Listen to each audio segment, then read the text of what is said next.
कौम की बेटियों, तेरे जज्बे को सलाम, तेरी हिम्मत को सलाम, तेरे अज़्म को सलाम, तेरे अहद को सलाम।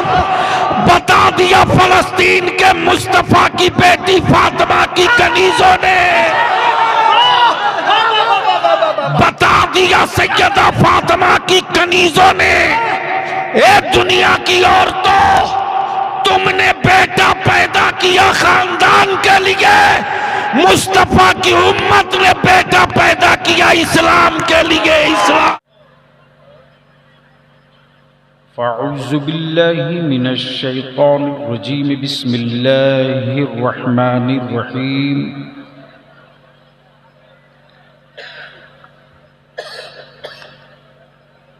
इन्नद दीन इंदल्लाहिल इस्लाम। सुभान अल्लाह, सुभान अल्लाह, सुभान अल्लाह। आमन्तु बिल्लाहि सदक़ल्लाहुल अज़ीम व सदक़ रसूलुहुन नबिय्युल अमीनुल करीम व नहनु अला ज़ालिका लमिनश शाहिदीन व शाकिरीन वल्हम्दुलिल्लाहि रब्बिल आलमीन। जो लोग जाना चाहते हैं उनको रास्ता दे दो। ए भैया, ए बाबू, इक्को नहीं, हाँ हाँ, रास्ता दे दो। और जो लोग जा रहे हो उस वक्त तक वापस मत आना जब तक मेरी तकरीर हो, इसलिए कि बलियावी कोई भी जंग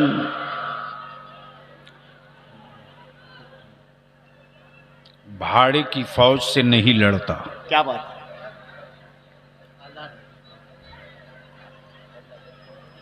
ठीक है, हो जाएगा। अब आप बैठिए।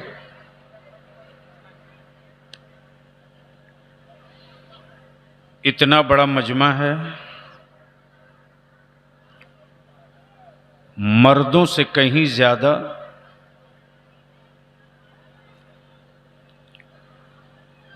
इज्जत के साथ मेरे आका की महफिल में औरतें बैठी।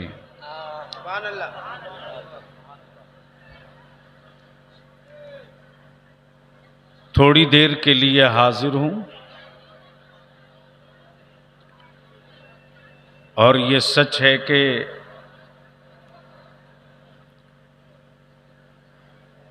कई जिला मिलाकर के जितने उलमा नहीं होंगे उतना आलिम सिर्फ कटिहार में है।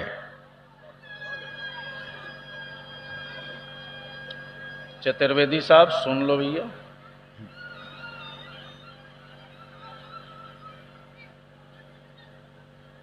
और मैं समझता हूं जितनी बड़ी मुस्लिम आबादी कटिहार में है, हक है, उतनी बड़ी आबादी बिहार के कम ही जिले में होगी। देखो मौलाना बैठ के स्टेज पर मोबाइल चला रहा। नहीं, ये बोझ क्यों बैठाल के रखे हैं। बलियावी की बातें आज कड़वी लग रही है, 5 साल के बाद आंख से दिखेगी। हक है। कि जो बोलता था बलियावी वो अब दिखने लगा है। अल्लाह अल्लाह अल्लाह। पागल नहीं है बलियावी कि अपने आलिमों को लेकर के जिला जिला गांव गांव दौड़ रहा है। क्या बात है। मैं तो दस्तक दे रहा हूं, जाग सके तो जाग जाओ। जाग सके तो जाग जाओ। वरना 5 साल के बाद कुत्तों के मरने के बाद भारत में अफसोस किया जाएगा। क्या बात। मुसलमान तेरे मरने के बाद कुत्ते भी अफसोस नहीं करेंगे। अल्लाह अल्लाह अल्लाह अल्लाह अल्लाह अल्लाह अल्लाह।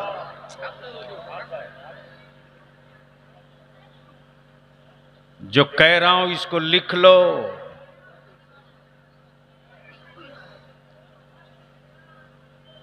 ये जितना हीरोपनी है तेरे बेटों की, सूरत देख कर डर लगेगी। इसलिए बलियाबी की आज थोड़ी कड़वी तकरीर होगी।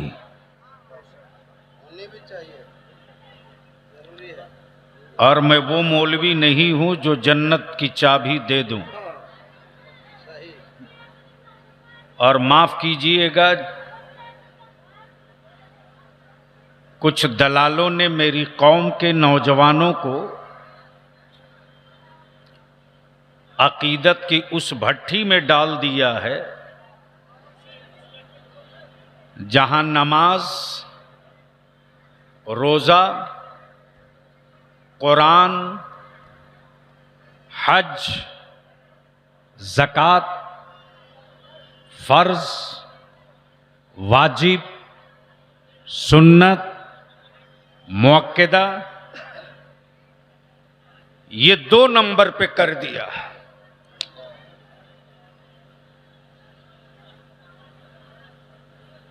और क्या खूबसूरत लहजे में स्टेजों पर खड़े खड़ा जन्नत बेचता है। बहुत अच्छा, सही। जैसे लगता है उसके बाबा का खेत और प्रॉपर्टी हो, खड़े खड़ा रजिस्ट्री करता। इसलिए बलियावी की आज तकरीर, वैसे तो मैंने जलसा कम कर दिया है, ये तो मुजीबुर रहमान बाबू की जिद थी जो मैंने हाँ कर दिया, वरना सच ये है कि अब आने को जी नहीं चाहता। तुम जिसके लिए मरने के वास्ते सर पे कफन बांधे हो, वो गैरों की गुलामी की कसम खाए बैठा है। तो क्या इरादा है? कुछ कड़वी दवा पीने की हिम्मत है? कितने लोगों की? उठा के रखो, उठाए रखो, उठाए रखो। भाड़े की फौज पे बलियावी जंग नहीं लड़ता। स्टेज पर हैं लोग, कितने लोग हैं? अरे मौलाना, अब तो जवान हो, दोनों हाथ बुलंद करके उठाओ। बीच में उठाए हो यार, बीच वाले के पीछे नमाज भी नहीं होती है। उठाओ दोनों हाथ मर्द की तरह, उठाए रखो, उठाए रख मुट्ठी बांध के। और मेरे साथ सारा मजमा आवाज देगा, लब्बैक या रसूल अल्लाह। ओए, आवाज बुलंद होनी चाहिए आगे से लेकर पीछे तक। यहां तुम सदा दोगे, बरकत फलस्तीन में उतरेगी। लब्बैक या रसूल अल्लाह, जोर लगा, लब्बैक या रसूल अल्लाह, लब्बैक या हबीब अल्लाह, अल्लाहुम्मा लब्बैक या रसूल अल्लाह। नीचे कर लो। बड़े साहब, अब आप बैठ के तकरीर सुन लीजिए। हाँ, उलमाए किराम इजाजत दें, मैं गुफ्तगू शुरू करूं। देखता हूं समझने वाले कितने हैं। मुझसे पहले हिंदुस्तान का वो लहजा, ए चाय वाले, नहीं भगाइए मत। और मुसलमान कहां अकेले भगा सकेगा?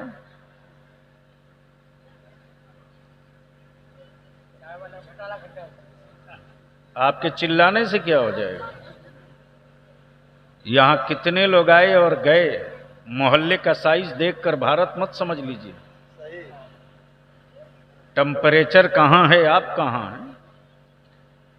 लाइन लगा के जो कौम 100-200 रुपये में वोट बेचती है, उस कौम की बात आप कर रहे हो? क्या बात? सुनो आज दर्द, तेरे सामने एक आईना रखता हूं, उसमें अपनी और अपनी नस्लों की तस्वीर देख लो। लेकिन सुनने से पहले एक बार बोल दो सुभान अल्लाह।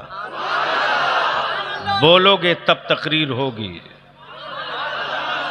हारे हुए फौजी की तरह मत बोलो, जीते हुए हुसैन के गुलाम की तरह बोलो। जो चाहूं सुभान अल्लाह। दिल लगाएंगे। हिंदुस्तान का वो लहजा जिसे सुनने के लिए अहले सुन्नत का हर नौजवान दूर दराज का सफर करके चलता है और कहते हुए चलता है कि दिलबर शाही आ रहे हैं। अल्हम्दुलिल्लाह मुझे नाज है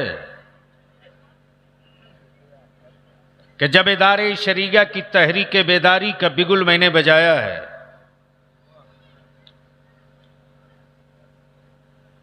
बेटा बेचने वाले बाप के खिलाफ जब इदारे शरीया ने महाज खोला है, बहुत अच्छा पैगाम, जिंदाबाद। नबी की इज्जत और नामूस पर पत्थर मारने वाले हरामखोरों से लड़ने के लिए जब इदारे शरीया ने कानून बनाने की बात की है, बेशक अभी तो ट्रेनों में दाढ़ी देख के मारे जा रहे हो।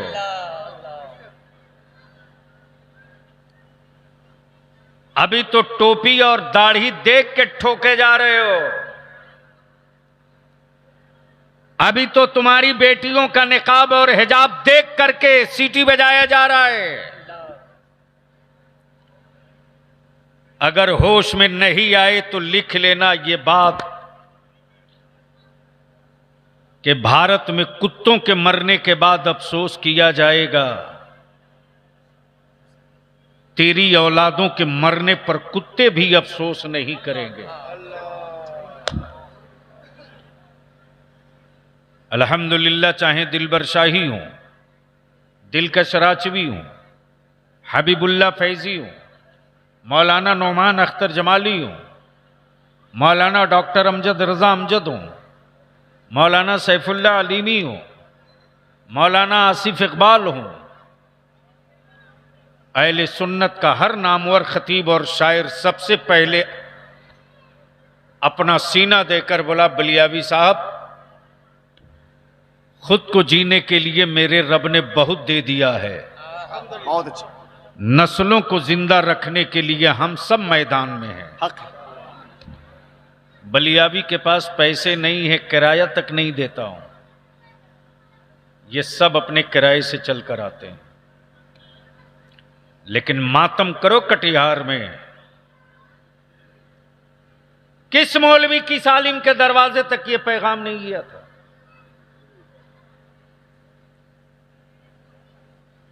किस प्रखंड का मौलवी है जिसकी नौकरी के लिए बलियावी ने उसकी इज्जत नहीं बचाई है? हक है। आज ये जो टीचर बन करके घूम रहे हैं, कोई धरना प्रदर्शन नहीं किए थे, अपनी ही हुकूमत से लड़ करके मामले को आगे बढ़ाया था। कौन है वो? वह है कौन?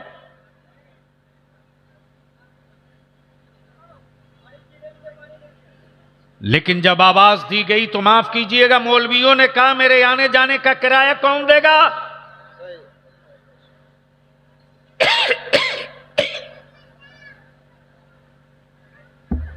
माइक ठीक करो,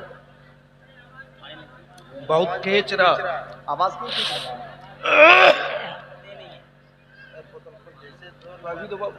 ठंडा है। नॉर्मल वाला पानी दीजिए ना। कुछ भी हो तो माना गुलाम साहब दम घुट रहा। खत्म हो गया।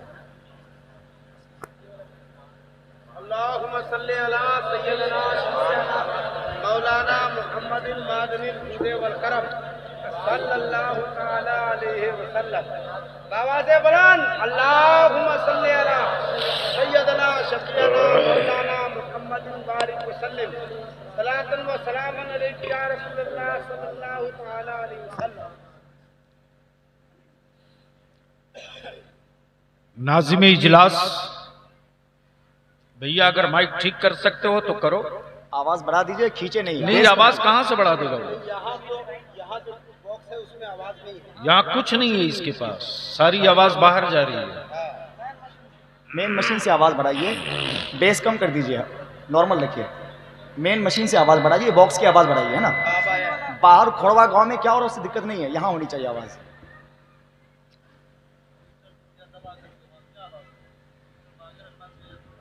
इस वक्त बस हो गया। दुनिया की सारी कौमें, दुनिया की हर बिरादरी भारत में छोटी आबादी हो कि बड़ी आबादी,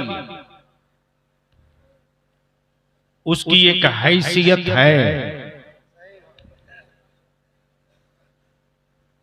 लेकिन 19 से 20% होने के बावजूद भी मुसलमान, तेरी हैसियत, तेरी औकात कुछ भी नहीं है।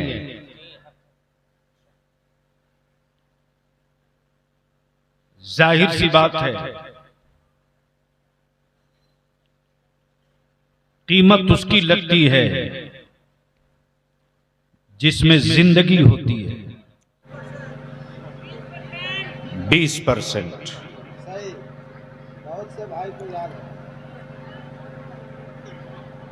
बलियावी की तकरीर का बस 2 हिस्सा सुन लो।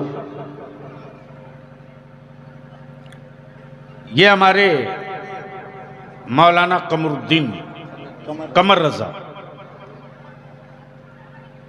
ये मेरा नौजवान जाके रोने लगा था दोपहर में।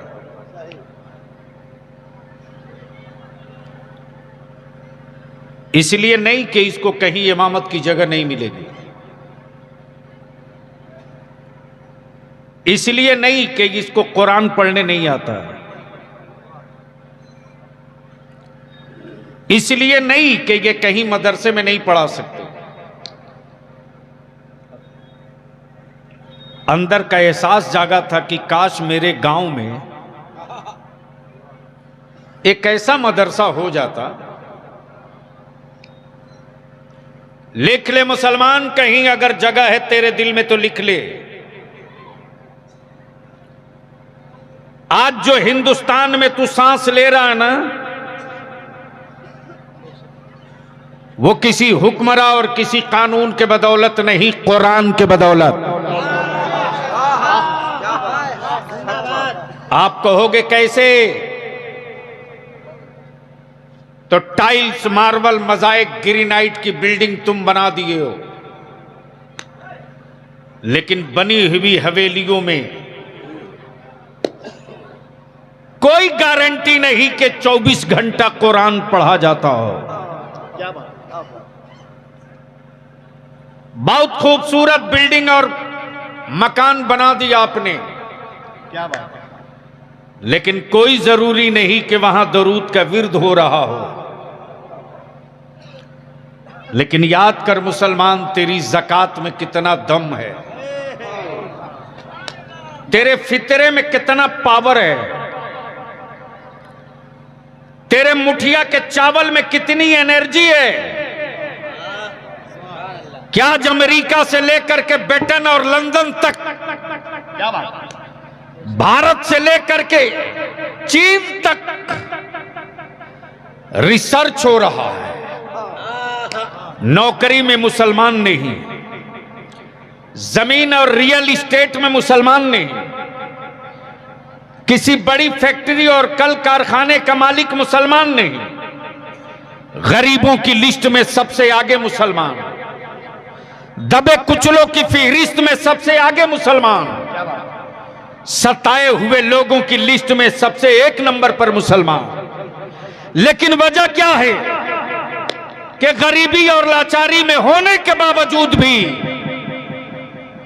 आज भारत में न इस्लाम की आवाज कमजोर हो पा रही है, न नबी का इश्क कमजोर हो। जिंदाबाद जिंदाबाद। आखिर वजह क्या है? क्या बात है? तवज्जो चाहूं, पढ़े लिखे लोग अगर पढ़े लिखे लोग बैठे हैं तो बोलेंगे नारे तकबीर, अगर बोझ बैठे हैं तो नारे रिसालत, हुजूर गाज़िए मिल्लत, फैज़ाने आला हज़रत, फैज़ाने सरकारे रईसुल कलम। रिसर्च हो रहा है, कभी नागपुर में, कभी कानपुर में, कभी मुंबई में, कभी चीन और रशिया में। जमीन हुकूमतें नहीं दी, फिर भी कुरान की तालीम हो रही है। क्या बात? जमीन हुकूमतों ने नहीं दी, फिर भी मस्जिदों के मीनारे सीना ठोक करके खड़े हैं। बलियाबी कहता है वो किसी और का मजहब होगा जो हुकूमतों की तिजोरियों का मोहताज है। अरे ये नबी का इस्लाम है, हुकूमतों के पैसे का मोहताज नहीं है, नबी के आशिकों के दिल और अकीदे का नारे तकबीर। अगर आप बोलने वाले हैं, जबान है तो खोल दीजिए, बात में सच्चाई है यहां से वहां तक।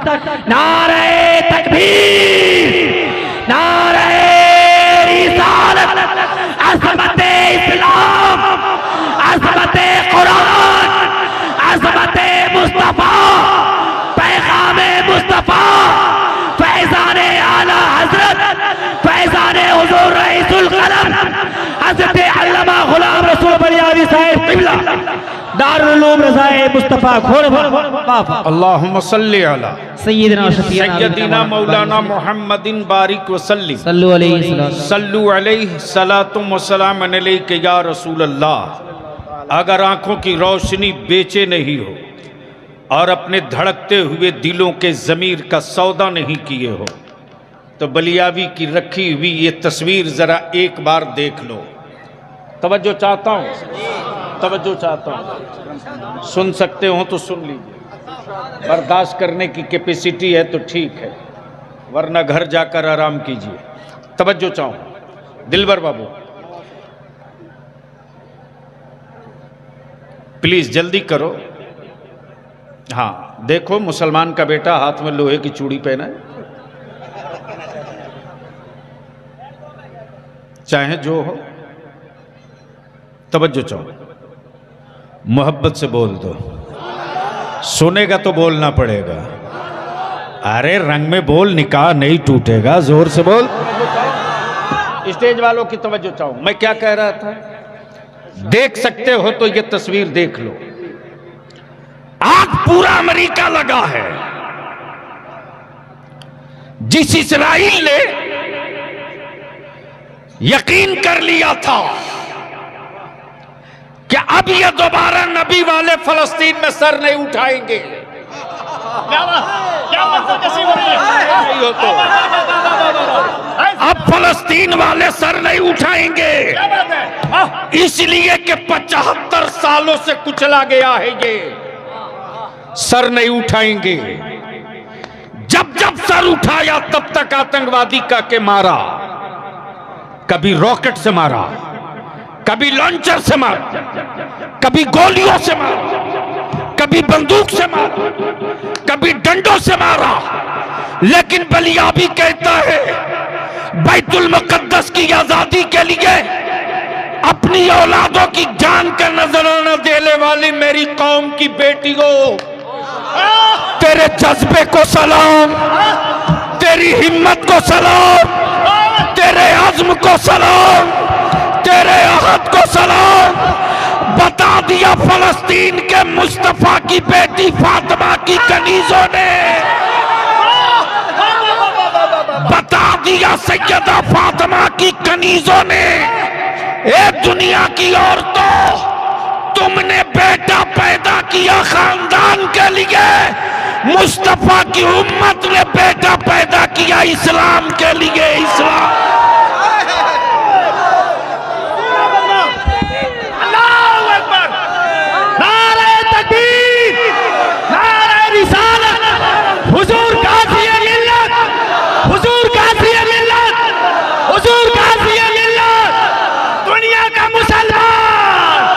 दुनिया का मुसलमान, भारत का मुसलमान,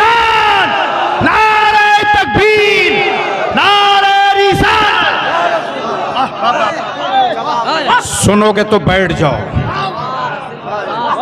तवज्जो चाहूं, अगर किसी को डर लगता है तो जा सकता है, मेरी तरफ से छूट है। जिसका हार्ट कमजोर हो वो निकल ले, मेरी तरफ से छूट है। रोज बलियाबी को गीदड़ भभकियां मिलती हैं, चुप कब होवोगे? मैंने कहा कि दुनिया की अब तक कोई ताकत नहीं पैदा ली हुई इस जमीन पर जो नबी के गुलामों को चुप करा दे। जब सारी दुनिया का कुफ्र मिलकर बद्र में 313 को न चुप करा सके। काश मैं पत्थरों की गोद में आज ये गुफ्तगू नहीं करता। दीवानों तकरीर सुन लो, तकरीर क्या बोलेगा? ये बोझ बैठे हैं, बोझ पल्ले भी नहीं पड़नी है बात। सिर्फ जुब्बा और पगड़ी और लंबा कुर्ता से मौलवी थोड़ी कोई होता है यार, बहुत अच्छा। पढ़ाना पड़ता। सुनोगे तो बोलना पड़ेगा। अरे बोल, डरता नहीं है तो बोल। दिल लगा मैं क्या कह रहा था?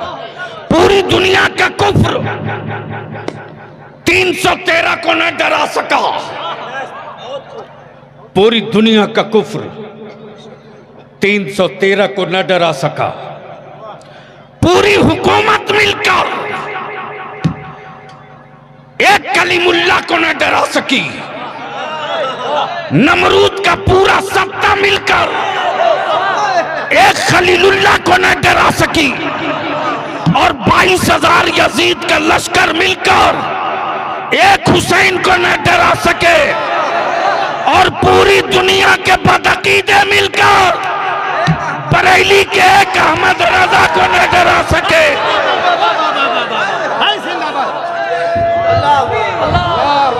नारे रिसालत, नारे रिसालत, मस्कले आला हज़रत, मस्कले आला हज़रत।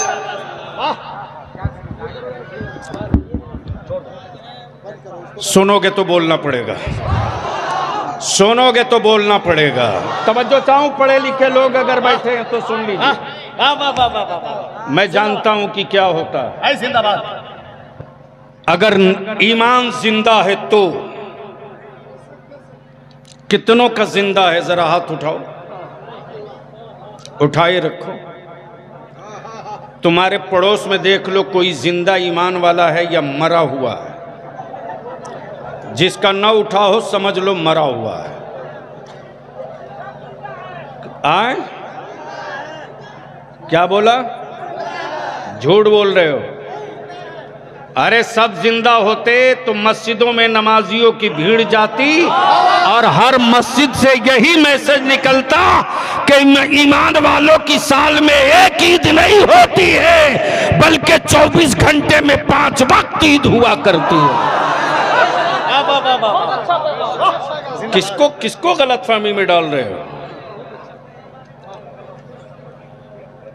नौजवानों, तुमसे बेहतर मेरी बेटियां हैं, मेरी माएं।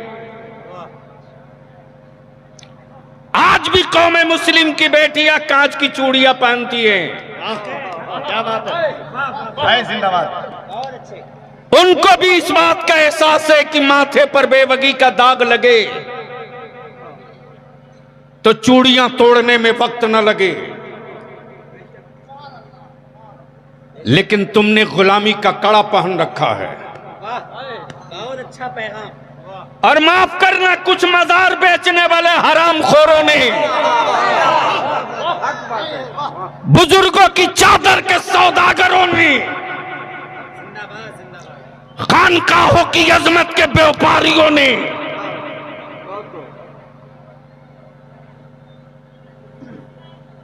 जो गैरों की पहचान थी वो मेरे बच्चों की कलाइयों में बांध दिया।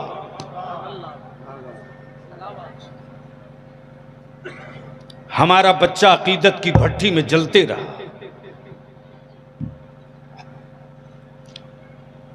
हुल्ला बोल होगा। तुम्हारा बलियावी हिम्मत ना हारा है ना हारेगा। इसलिए कि जिसका नाम रईसुल कलम अरशदुल कादरी था, उसके किताबे इश्क में लफ्ज़े शिकस्त कहीं लिखा ही नहीं है। लफ्ज शिकस्त शायद तर्जमा करके बताना पड़ेगा। हाँ, बिल्कुल सहल उर्दू है, कोई भी समझ सकता है। मौलाना अली रजा मिसवाई, मौलाना अली रजा रहबर, जब नकल दुरुस्त नहीं है तो अकल कहां दुरुस्त होगी? क्या बात है। वो भी मैं रोज देखता हूं। आज पूरी दुनिया देख रही है जो फलस्तीन 75 साल से मारा गया, अल्लाह समझ। उसी बैतुल मुकद्दस के सहन में माए अपनी औलादों के साथ इफ्तार का इंतजार कर रही हूं। जुल्म के खंजर ने बेटों को 2 टुकड़े कर दिए, अल्लाह अल्लाह। लेकिन उन माओं की हिम्मत नहीं टूटी।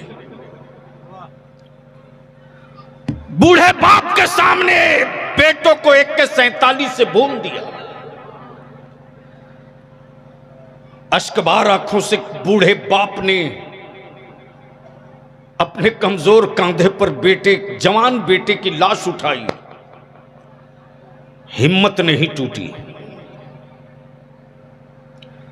75 साल मारते रहे और कहते रहे आतंकवादी हैं। भारत में जो पहली आवाज निकली है फलस्तीन की हिमायत में, वो आवाज किसी और की नहीं, इसी तेरे बलियाबी की है। और मैंने खम ठोक कर कहा है, चुप नहीं रहूंगा। अगर मेरे खानदान पर आंच आवे जलता देख लूंगा। नबी के इस्लाम की बात आवेगी तो खानदान जला के उजाला करूंगा। वाह वाह वाह वाह वाह वाह वाह, क्या रसूल अल्लाह, हाय जिंदाबाद जिंदाबाद जिंदाबाद, वाह वाह वाह वाह वाह वाह वाह, जिंदाबाद।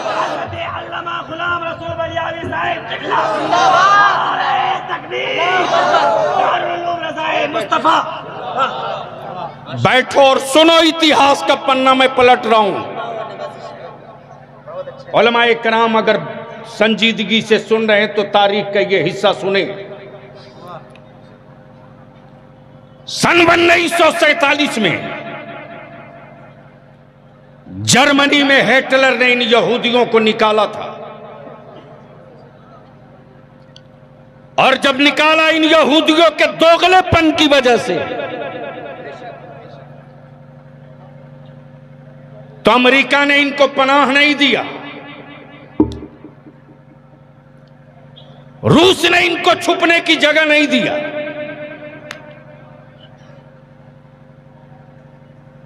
आज जो लोग इजराइल के पक्ष में खड़े हैं वो भक्त नहीं जगह दिए। लेकिन जब कई मुल्कों से फटे लौटे थे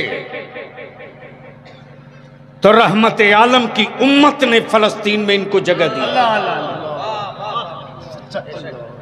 और सिर्फ जगह ही नहीं दिया, कहा भूखे हो मैं खाना खिलाऊंगा।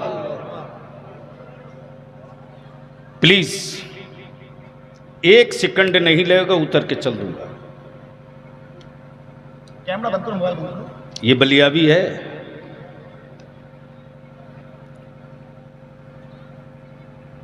तुम जैसे आवारा लोगों के लिए मैं खून जला रहा हूं, वरना खुद को जीने के लिए मेरे रब ने बहुत दे रखा है। बहुत अच्छे हक है। तवज्जो चाहूं। फलस्तीन के ईमान वालों ने कहा भूखे हो आओ मैं रोटी दूंगा। तुमको किसी ने पानी नहीं पिलाया। हम उस हुसैन के मानने वाले हैं कि अपने दुश्मन को भी पानी पिलाते हैं। आओ, जगह दी, ठहरने को दिया, खाने को दिया। और यही अमेरिका की रखेल जिसको यूएन अक़वाम मुत्तहिदा कहते, ब्रिटेन ने, अमेरिका ने लंदन ने, इटली ने मिलकर के उन यहूदियों को, कब्जा करने वाले यहूदियों को इस्राइल मुल्क नाम का एक मान्यता दे दिया। क्या इससे कोई माई का लाल झुठला सकता है? बलियाबी चुनौती देकर कहता हिम्मत है तो आओ किसी मैदान में। मुसलमान गुनहगार हो सकता है, गद्दार नहीं हो सकता। क्या बात? मुसलमान गरीब हो सकता है, किसी का रोटी चोर नहीं हो सकता। इसलिए कि रोटी चुराने का सबक नबी ने नहीं पढ़ाया है, भूखों को रोटी खिलाने का सबक मुस्तफा ने पढ़ाया। क्या बात है? ये तारीख है, दोनों की तारीख एक। भारत में अंग्रेजों के खिलाफ जब राष्ट्रपिता बापू अंग्रेजों से भारत की आजादी की जंग लड़ रहे थे, साथ में नागपुर का कोई बाबा नहीं था, हाफ पैंट वाला कोई चड्डी छाप नहीं था, बल्कि अंग्रेजों के खिलाफ जिहाद का फतवा देने वाला नबी के इल्म का वारिस अल्लामा फजल हक खैराबादी था, अल्लामा अशफाकुल्लाह थे, अल्लामा किफायत अली थे, मौलाना मजहरुल हक सीवान के थे, खान अब्दुल गफ्फार खान थे। उस वक्त विक्टोरिया के गुंडों ने यही कहा था, भारत की आजादी की बात करने वाले आतंकवादी हैं, भारत की आजादी की बात करने वाले दहशतगर्द हैं, भारत की आजादी की बात करने वाले। कह रहा है गोलियों के निशान अब भी बचे हैं, अब भी बचे हैं। दिल्ली से लेकर बंगाल तक शेरशाह सूरी रोड में कोई पेड़ ऐसा नहीं था अल्लाह, जिस पेड़ पर किसी मुसलमान की लाश न लटक रही हो। वो इसलिए कि वो अपने भारत की आजादी की जंग लड़ रहे थे। उस वक्त विक्टोरिया के गुंडों ने कहा था कि ये टेररिस्ट और दहशतगर्द हैं। ये किसने कहा था? अंग्रेजों ने कहा था। और जिन लोगों ने अंग्रेजों की गुलामी की चट्टी धोया, टुकड़े पर पले और हिंदुस्तान के जंग आजादी के मुजाहिदों का कत्लेआम कराया, वो हरामखोर आजादी की जंग लड़ने वाली औलादों को आज दहशतगर्द कहते। अदालतें चुप। जिन्हें वोट देकर तुमने सत्ता में डाला बे, वो भी चुप। बता कौन लीडर किस पार्टी का लीडर तेरी औलादों की हिमायत में खड़ा हुआ, बता। इसलिए कि तुम बोझ हो, तुम मरी हुई लाश हो, लाश। तुम में डिसीजन की कोई औकात नहीं है। लेकिन बता दिया नबी वालों ने कि 75 साल लूटने के बावजूद भी बैतुल मुकद्दस के साए तले एक फैसला ले लिया, तो आज अमेरिका बाप बाप कर रहा है, आज इस्राइल दादा दादा कर रहा है, और ये कहने पर मजबूर हो रहा है कि सबसे लड़ा जा सकता है, नबी के गुलामों से कभी जीता नहीं जा सकता। खड़े हो जाओ। वाह,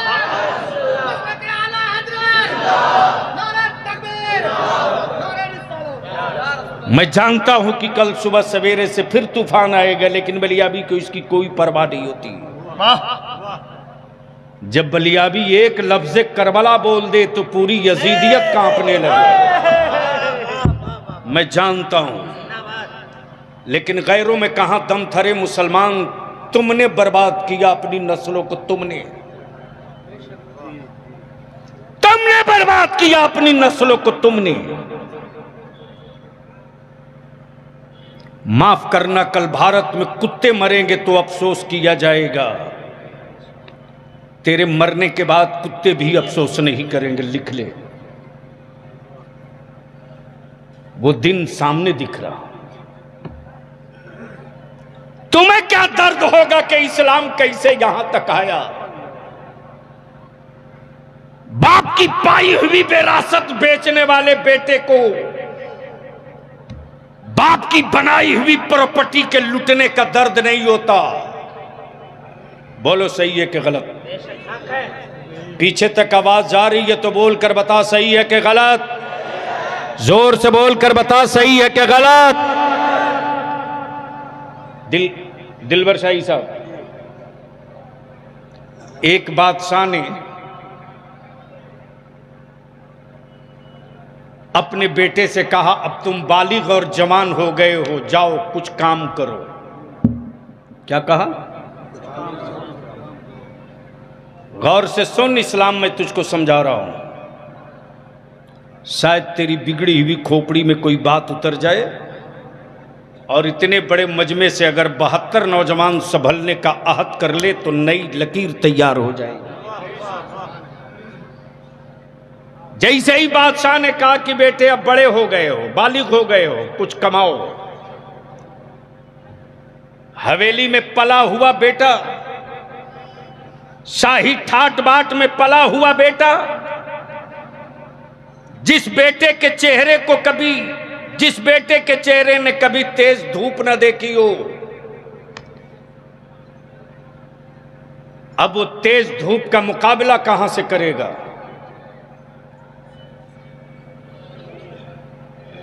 बादशाह के बेटे ने सोचा कि मैं कहां मजदूरी करने जाऊंगा। अपनी मां के सामने खड़ा हो गया, अम्मी आप ही समझाओ, बादशाह का बेटा होकर मैं मजदूरी करूंगा। मां की ममता है, बोल पड़ी, नहीं बेटा अभी मैं जिंदा हूं, माफ करना रे। तेरी बीवी को पता चल जाए तुझे कैंसर है तो तेरे करीब बैठने को तैयार नहीं होगी। हाय हाय, क्या नक्शा है। लेकिन अगर मां को मालूम हो जाए कि मेरे बेटे को कैंसर है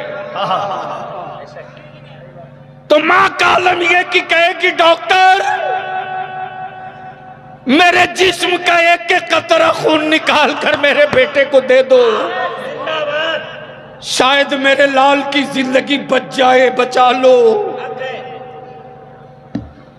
शिकम में रहकर 9 माह तक खून पिलाई हूं, जब पैदा हुआ तो खून को दूध बना के पिलाई हूं, ऐसे वक्त में कैसे छोड़ दूं। ये तेरी बीवी है, ये तेरी मां है, ये तेरी बीवी है, ये तेरी मां है। दोनों का कैरेक्टर खुल के आ गया। तवज्जो चाहूं, दोनों का कैरेक्टर खुल के आ गया। मां ने निकाला जेब से 5 रुपये, बेटा खुशी खुशी दौड़ा शाम को, अब्बू कमा के ला दिया। अच्छा कितना कमाए? 5 रुपया। बाप ने कहा ले जा बेटा कुआं में डाल दे। बाप की कमाई दौलत थी, बेटे को लुटाने में दर्द कहां होगा। वाह क्या मिसाल पेश की है, वाह। कुएं में डाल दिया। दूसरे दिन फिर बाप ने कहा बेटे आज फिर मां ने दिए 5 रुपया, कुएं में डाल दो। 15 रोज के बाद मां ने हाथ खड़े कर लिए, बेटे अब मैं खाली हो चुकी हूं, अब मैं मजबूर हूं, अब मुझसे मुमकिन नहीं।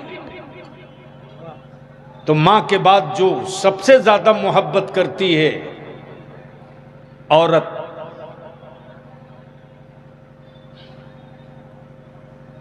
जो सबसे ज्यादा मोहब्बत करती है वो फूफू होती है। पहुंच गया बादशाह का बेटा फूफू के पास। फूफू तेरा भतीजा धूप में जले अच्छा लगेगा? नहीं बेटे। मैं मजदूर बन के बोझ उठाऊं अच्छा लगेगा? नहीं बेटे। मैं नहीं खाऊंगी 4 टाइम, लेकिन तुझे धूप में नहीं जलने दूंगी, इसलिए कि तू मेरे भाई की औलाद है। फूफू ने दिए 5 रुपये। 2 रोज, 4 रोज, हफ्ता रोज के बाद फूफू ने भी हाथ खड़े कर लिए। बेटे अब मजबूर हूं, अब मजबूर हूं, मुमकिन नहीं है। आखिरी दिन बादशाह का बेटा मजबूर होकर स्टेशन गया। खूबसूरत चेहरा देख करके कोई बोझ देने को तैयार नहीं, अच्छी शक्ल देखकर कोई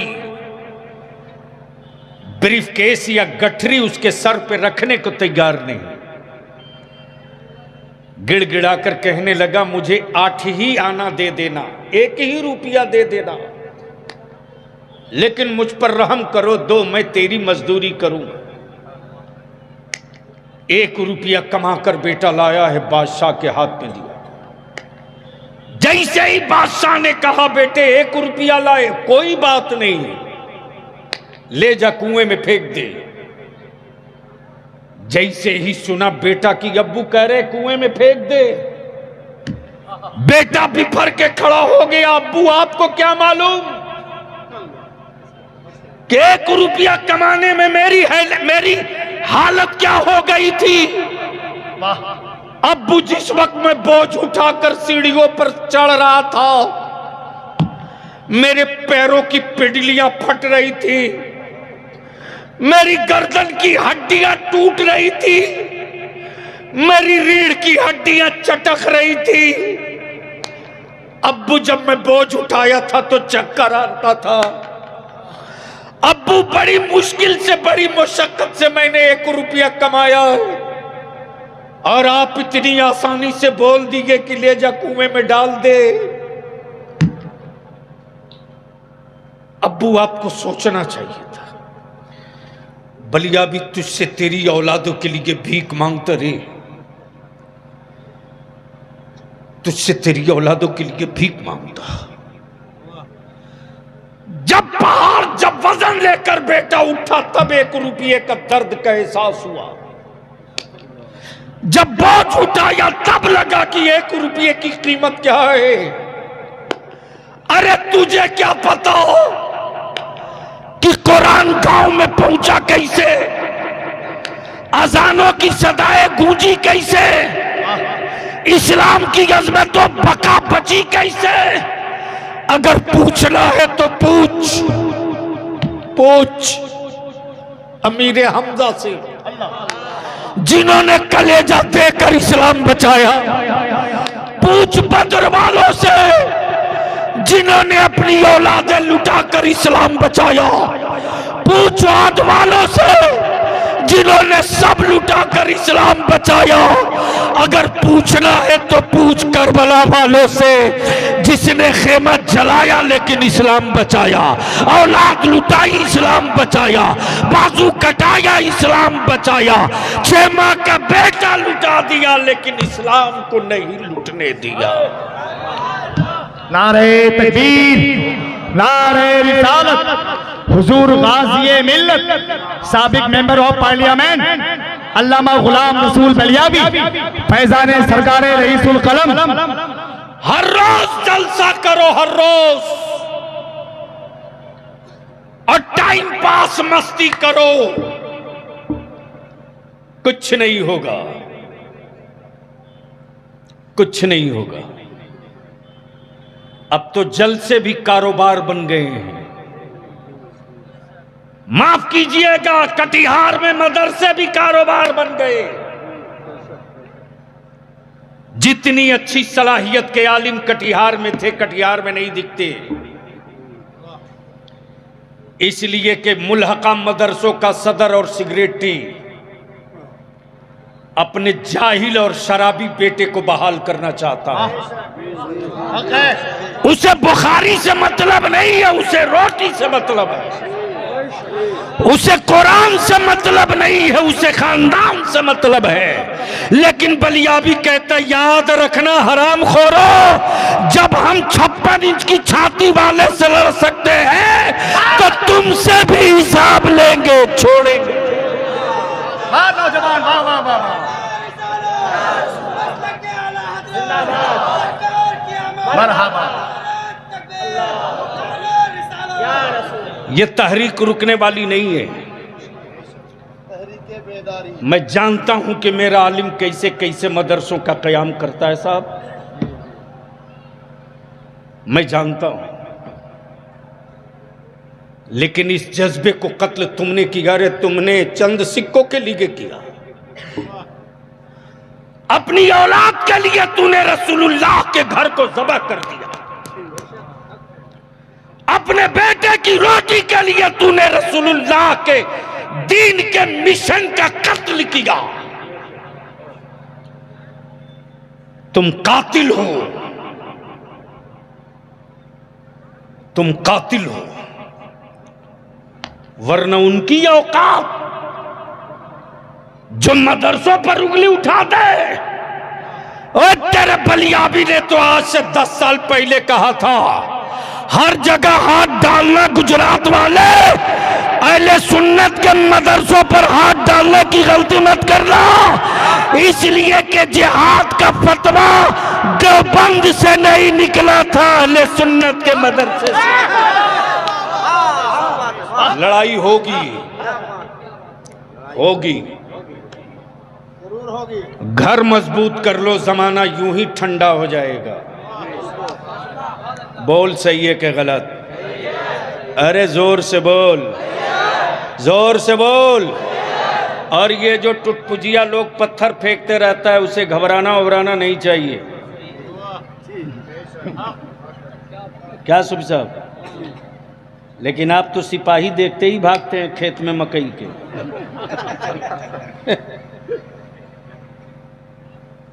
जब आलिम खौफ में आ जाए तो इस कौम को कोई सेहतमंद नहीं बना सकता। अगर आलिम के अंदर वजूद की चिंगारी अगर जल रही है तो किसी हुक्मरां की औकात नहीं जो आंख दिखा दे। तारीख ये कह रही है चीख चीख कर। हमारे जलसों का भी निजाम चेंज हो गया है। हराम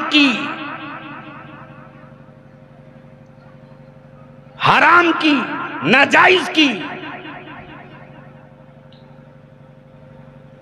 क्या सजा है, इसकी बात अगर मेरा आलिम करे तो ये कौम सुनने को तैयार नहीं।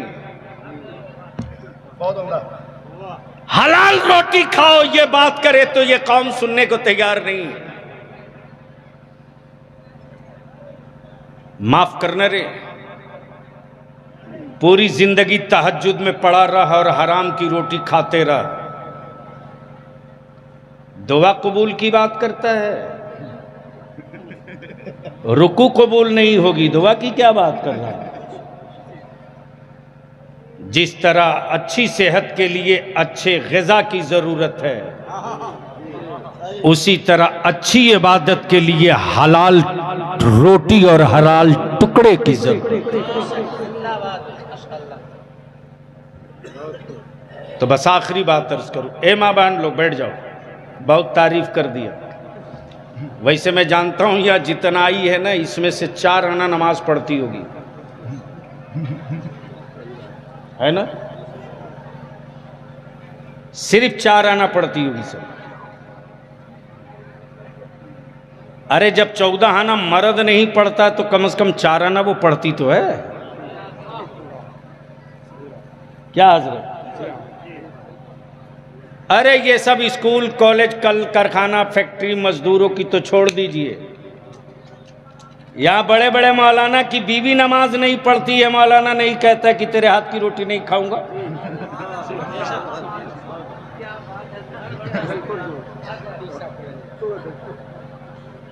तो आप जाइए ना, हम कहाँ बांध के रखें।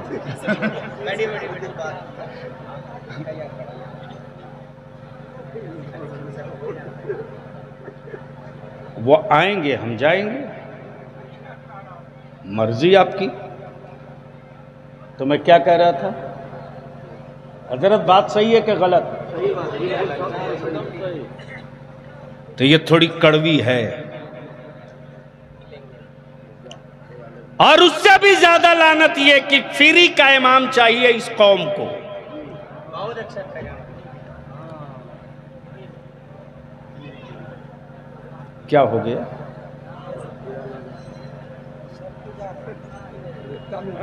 हाँ जमाल भाई आप भी जाइए, आप भी जाइए। नहीं नहीं, जो कुछ करना हो ना जल्दी से कर लीजिए, इसलिए कि मेरे पास रटी हुई तकरीर नहीं होती। बोल दो मोहब्बत से। सुभान अल्लाह, सुभान अल्लाह। अरे बोल दे यार। जिंदाबाद जिंदाबाद। जिंदगी बाकी है तो एक बार बोल दो और या रसूल अल्लाह, और जोर से या रसूल अल्लाह। तो मैं क्या कह रहा था हजरत? रोटी वाली तो बात चली गई। इमाम फ्री का इमाम चाहिए।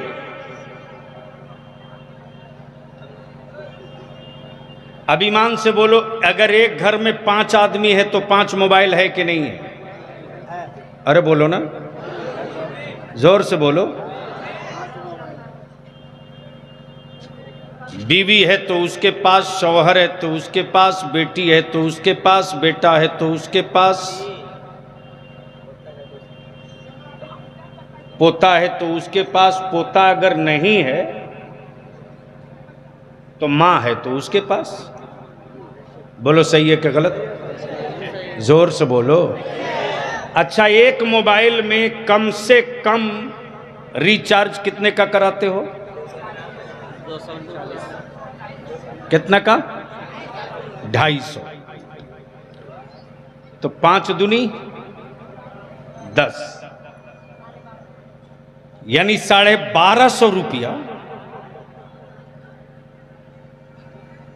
पर मंथ एक घर से, जो घर मजदूर का है उस घर से। क्या बात, पैगाम हजरत। वाह वाह वाह वाह वाह। जिंदाबाद। देने की तौफीक है। बोल सही है कि गलत? अरे जोर से बोलो ना। ये गांव कितने घर का है?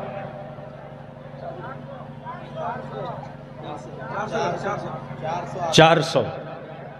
कोई कह रहा 300। तो अभी तक तो जनगणना हो रहा था, अभी तक तो इनको यही पता नहीं कि इस गांव में घर कितना।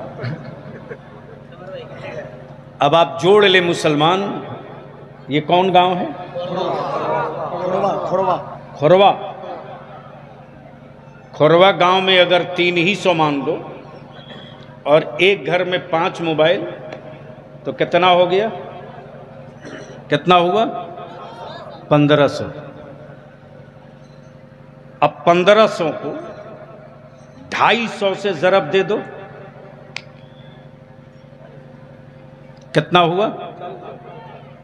40,000। एक महीने में, एक महीने में कितना हुआ? 3 लाख। अरे यार, मैं मौलवी आदमी, हिसाब कमजोर है, जोड़ के बताओ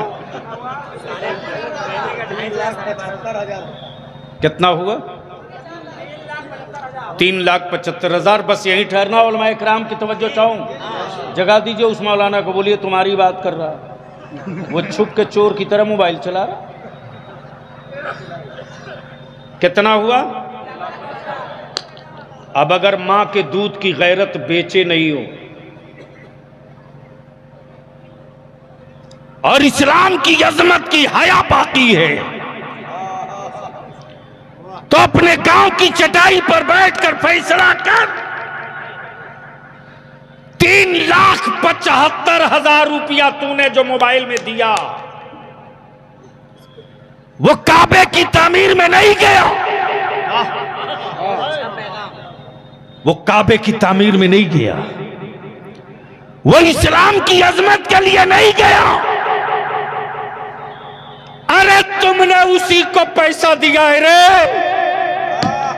जो आज जियो, रिलायंस, एयरटेल की शक्ल में बनकर ये भाई फलस्तीन, ये भाई इस्राइल का गुंडा है जो फलस्तीन पर कब्जा करना चाहता। तुमने एक गांव से पर मंथ 4.25 लाख दिए। अगर एक गांव से हर महीने सिर्फ 20,000 रुपया निकल जाए तो कोई गांव ऐसा नहीं बचेगा जिस गांव में 10, 15, 20 गरीब बच्चे हर साल हाफिज कुरान बन के न निकले।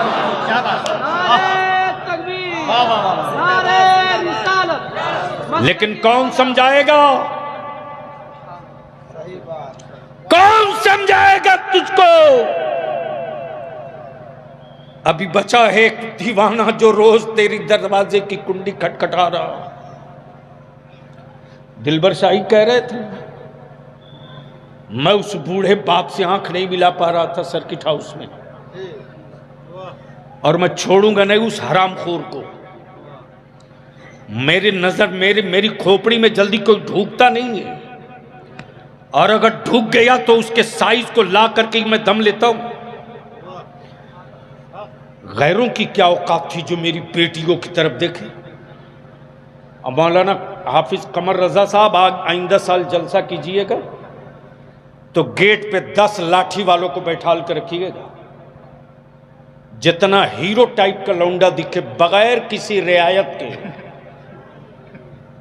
इसलिए कि हम नबी की महफिल मिलाद बनाने आए हैं।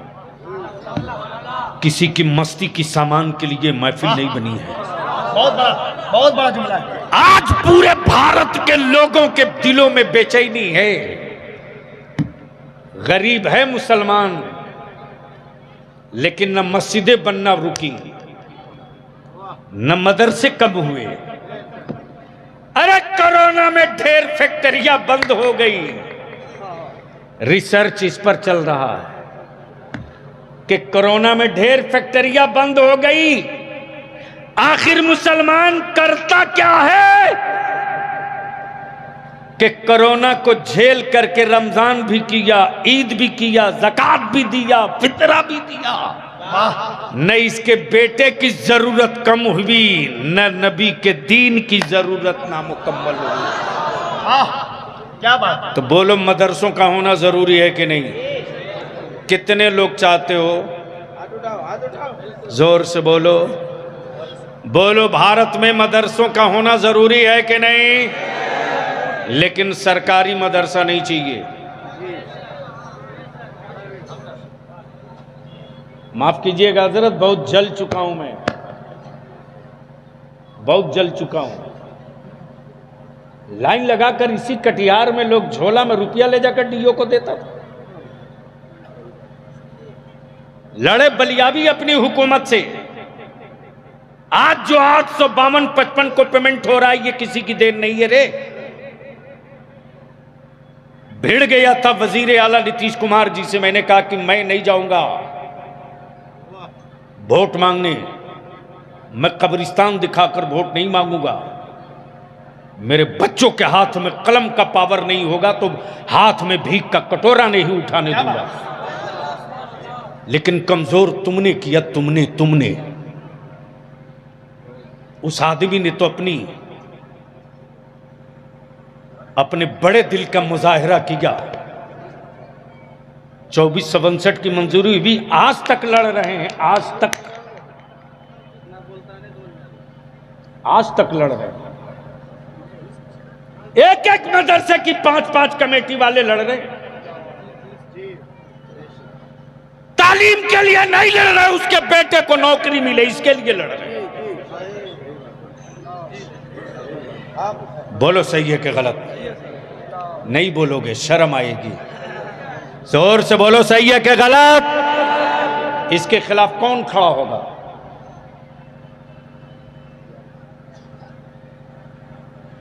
ये कौम इस्लाम बचाएगी? जो गांव का मदरसा न बचा सके वो इस्लाम बचाएगी?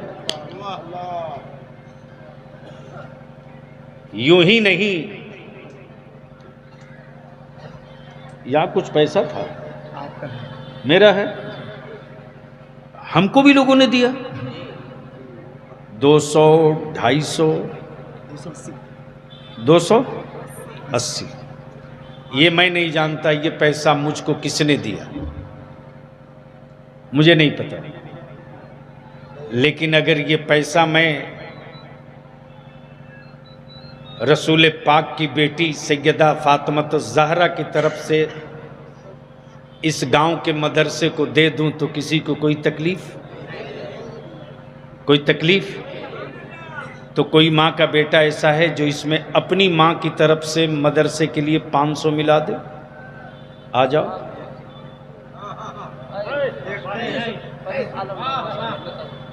आलम साहब ने 500 मिला दिया, नारे तकबीर। मुर्शिद आलम ने 500 मिला दिया। अरे हमारे सरपंच साहब,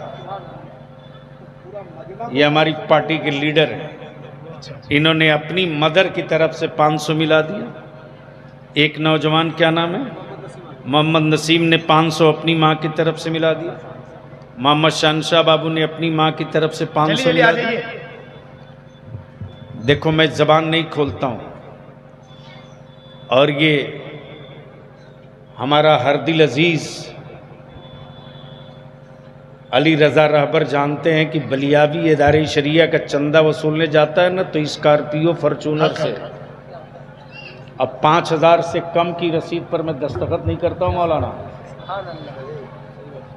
लेकिन मैंने माँ के बेटों से सिर्फ 500 मांगा। अगर किसी के